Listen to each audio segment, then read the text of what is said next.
Ես պատմելու եմ այսօր եկակղի պատմություն։ Մի օր մի փոքրիկ աղջիկ կար։ Անունը Էմիլի։ Շատ էր սիրում իր շունիկին, որի անունը Լեո էր։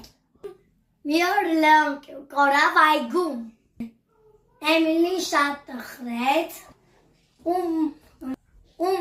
կսեց փնտրել իրան։ Նա բոլորին հարցրեց. տեսել եք իմ շունիկին։ Վերջում մի ծիծեռնակ ասաց. նա այստեղ է ծառի տակ։ Նա Էմիլին կտավ Լեոին ու ասաց. ուրախ եմ դու հանգիստ ես։ Այդ օրվանից նա շատ ուշադիր էր։ Հաջորդ օրը Էմիլին որոշեց Լեոյի համար մի պարան պատրաստել։ Հաջորդ օրը Էմիլին Լեոյի համար հատուկ մի բանալ պատրաստել, այլ չկորի։ Նա կապեց սիրելի կնակաթը, որի վրա գրեց Լեոն եմ,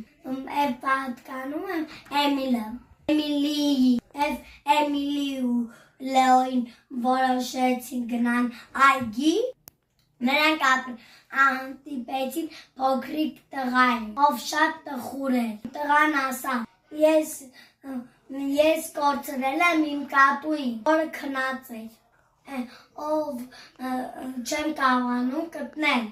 Էմիլին ու Լեոին որոշեցին օգնել նրան։ Լեոն որոշեց իր քթով գտնել։ Վերջապես մի փիթակ գտան։ Տղան ուրախացավ և ասաց. շնորհակալ եմ Լեոն ու Էմիլին, դուք իսկական ընկերներ եք։ Էմիլը ու Լեոն և տղան, այդ օրվանից Լեոն ու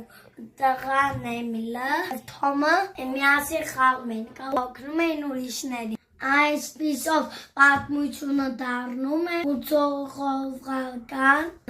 ընկերության մասնիկը։ Ուզում եք շատ լինի, կոմենտներում պլյուս դրեք։ Պակա։